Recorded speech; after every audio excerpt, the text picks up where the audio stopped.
Hey, welcome back. It's time for us to get into Wellness Central. It's your weekend stop for conversations that keep you informed, healthy, and thriving.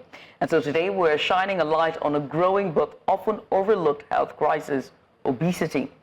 Once seen as a problem mostly in Western countries, Nigeria is now witnessing a worrying rise in obesity rates, especially in urban areas. With lifestyle changes, diet, and even misinformation playing a role, what does this mean for our future health?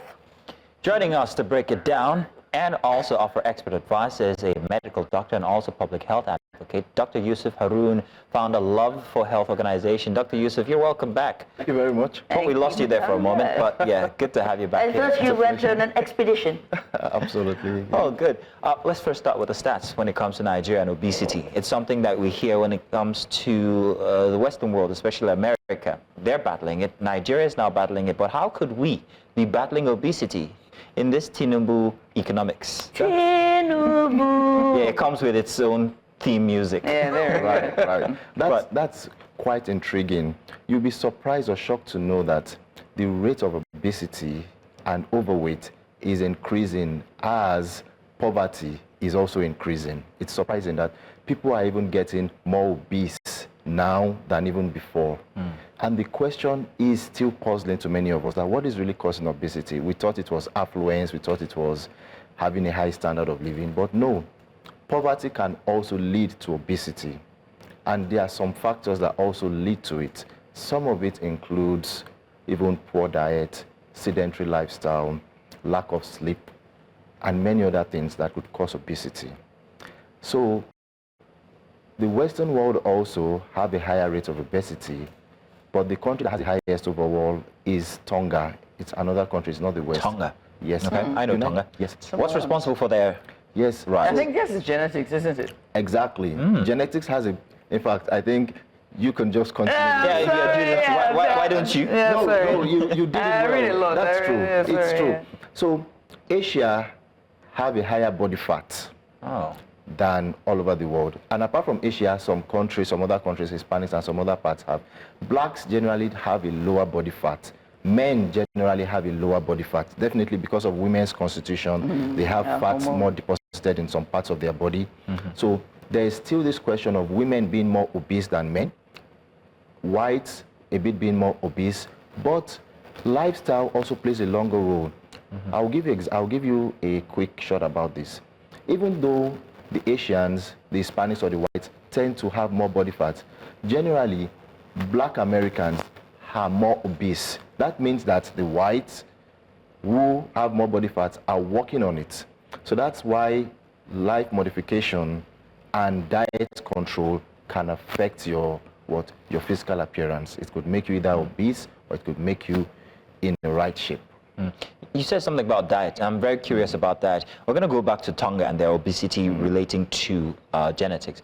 But for diet now, as we get poorer in Nigeria, to use your quote, as we get poorer in Nigeria, this has to do with the kind of foods that we resort to in our poverty. And one of those is, we just talked about jollof rice this morning. Rice is a big part of that. Am I on track here when I say Absolutely. that perhaps that is Yes. It's not like as if the rice is cheaper itself, but it's the one thing that, you know, any common person, if not rice, then go and make gari or soaked gari. You've even said what I wanted to talk about. Surprisingly, sugar, starchy foods, gari, rice, cassava, all these things we consume a lot, and it could be stored in the body. Prehistoric times, humans usually eat and walk. So we just hunt for food. But now we have our fridge and we store lots of food. Most especially not balanced diets like rice, only starch, cassava, gari, fufu, which many people take. Also sugar, high sugar intake, refined sugar. All these things could result into storage of fat in the body, and you see somebody being obese. Now, for you to know if somebody is obese, there are criteria. There's something called body mass index, BMI. When it is less than 18.5%, the person is underweight. Many Nigerians don't fall in this category. Very few Nigerians fall. How's that arrived at, BMI? Thank you. Now, it is called weight over height square. For example, if you check someone's weight, let's say someone is weighing 50 kilograms, and the person is 5 feet tall. So you are going to do the weight 50 kilogram all over the height in meters. So that is going to be kilogram per meter square. Or if you want to measure in pounds, if in the US, it is pounds per meter square. So it's usually 18.5. The normal is 18.5 to 24.5. And anything outside that? 24.9, yes. If it is less than 18.5, the person is underweight and the person is malnourished. Ironically, more people are overweight, and because they are storing more of this starchy food, sugar, and all these things. Now, if it is between 24.9 or 25 to 30 or 29.9, the person is overweight. If it's above 30, the person is obese.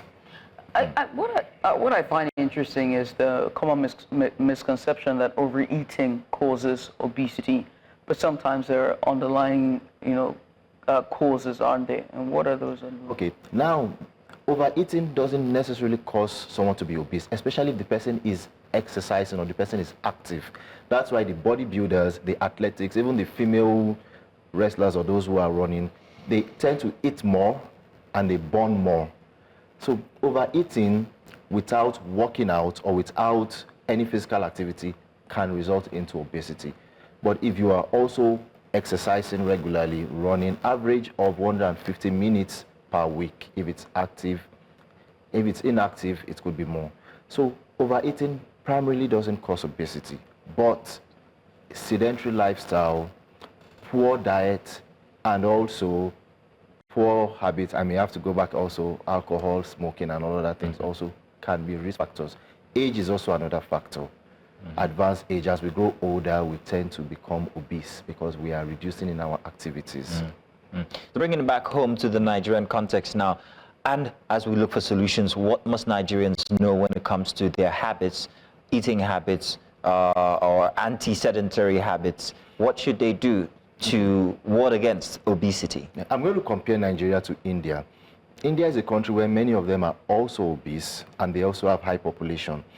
Like Nigeria, one of the major factors is that we should maintain balanced diet. So in India now, many of them, particularly the Hindus, don't eat enough proteins. Cow, example, they take just starchy foods. So Nigerians, we should balance our diet, take more proteins, and also fruits, vegetables. Number 2 is that we should exercise more. Number 3, we should avoid sedentary lifestyle. We should also avoid stress. I know that the economy is hard, but stress is also a psychosomatic effect on our body. If we are stressed out, if we are going through lots of things, it could also result into obesity. And we should avoid risk factors that can harm us, like alcohol, excessive alcohol intake, smoking, marijuana. It's easy to say, Judith, I don't know if you agree with me when it comes to diets in Nigeria, to say, okay, you have to watch what you eat, starchy food, but what are the alternatives? Especially in Nigeria here, especially in Lagos here, where there is no power. You cannot store most of the things that you might need for a healthy meal. There's really, there's no option apart from starchy foods. To be honest with you, before a society or a country can have good health index, the government have to play a role. And I'll give a classical example. The US has the highest obesity among the developed countries, and it's because their government imports lots of junks and sugary things and fat.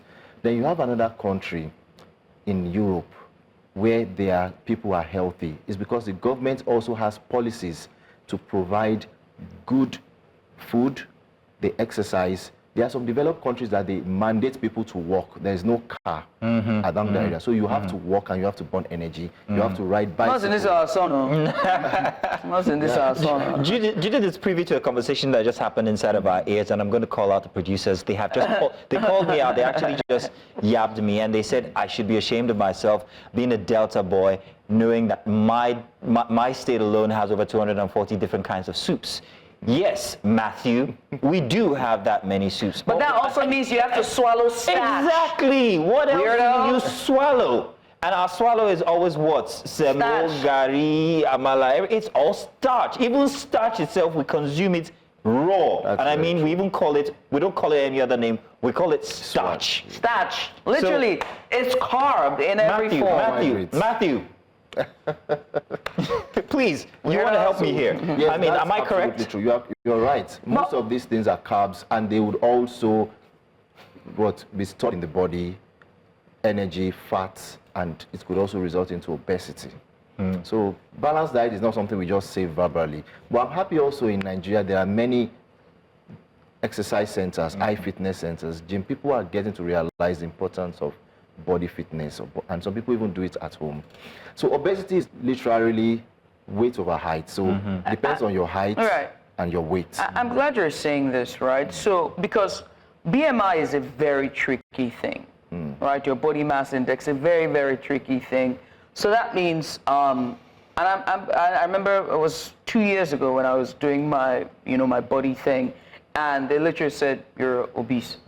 And I said, excuse me. Do you remember the figure you were giving? I don't remember that. I can't remember. I think it was weight. Are you sure? Which ones think you are obese? No, but my BMI was not good. No, maybe overweight. Overweight, yeah, there we go. Obese so and that's what hang on. 30. And that's what I'm going through, right? So it was over 30, and we're trying to get it to below 30, right? So which I did. So I was building mass, I was building body mass, started working out. So I think I'm now at 31 because again, stress from work. But on some good days I can be at 28, but I lose weight and I shrink, and I don't like how I look when I shrink, right? So I like that 31 mark. We don't like it too. Weirdo.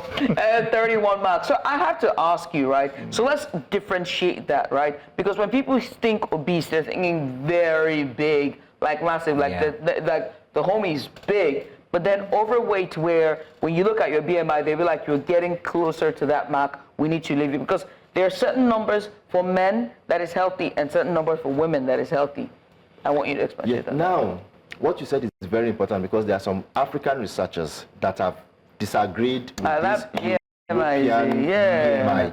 They say, I find the white standard. Yes, maybe their own women have a size, I don't know what they call it. Yeah, I will shrink like this when I'm 28. And they call that, they said, no, they can't compare that with African women. African women actually have wider hips. I know, that's right. Their weight may be, their fat is usually more. Yeah, stored around exactly, lower the region. hips, the buttocks, the breast. So you can't compare the Western. So this thing is subjective, is relative, and depends on each race. So you're right. But ideally, because of the Western classification, they say BMI above 30 is obese. But some African researchers have disagreed with them and said, no, you can't use the BMI or you can't use the standard of the West to compare those of Africa. Yeah. I also want to mention complications of obesity or overweight before we end the show. One of the major complications is cardiovascular diseases, heart failure, hypertension, heart attack. Another one is diabetes, high blood sugar. Other ones also include, you can have, someone even have sudden death. There's something called syndrome X. Some people just develop sudden death. Somebody just slumped and died. Yeah. It could be due to complications of obesity. So there are many other things that could result in this thing. So it's good that we have an active life. It's good that we eat well and we avoid major risk factors that could be deleterious to our health. I would say buy a bicycle and ride every morning or late in the evening. There are also static bicycles. You can sit on it and run as well. I noticed that the cycling community have shrunk repeated, over the years. Back in 2018, if you see those, they were in mass, and then it's shrinking. There's a simple reason. There is that, and then there's security. There was one individual who got murdered. I remember. Was it Iyaba? It was a couple of years back. There was one in Bagada. There was one in Kui. Yeah, I think that's the one. So that really affected people's, desire to want to go out there, and it's. My wife got robbed while running one time. So these are the things that affect people. She still suffers from that trauma, and she wouldn't go out. Even with me, she was like, no, I'd rather just stay home. So there's a lot to think about. If there was a pill we could just swallow, I think that would just sort everything. But unfortunately, some actors, celebrities use Ozempic. Yeah, Ozempic and Mounjaro. Yeah, but it also has its risk factors. Some people have now associated it with later stage of cancer in women, ovarian cancer, cervical cancer, things like this. So all these drugs also have long-term side effects. But short-term, yes, they get the fine shape they want, they lose weight. But in the long term, it could cause some deleterious effects. Dr. Yusuf, thank you very much for always being on hand to give us expert advice when it comes to our health, and especially this time on obesity, which is very timely. Yes, while your pockets might be slimmer, you might not necessarily be getting slimmer yourself. You want to watch what you eat, especially those starchy foods, so that you could at least remain healthy for some, let's go out there and get them.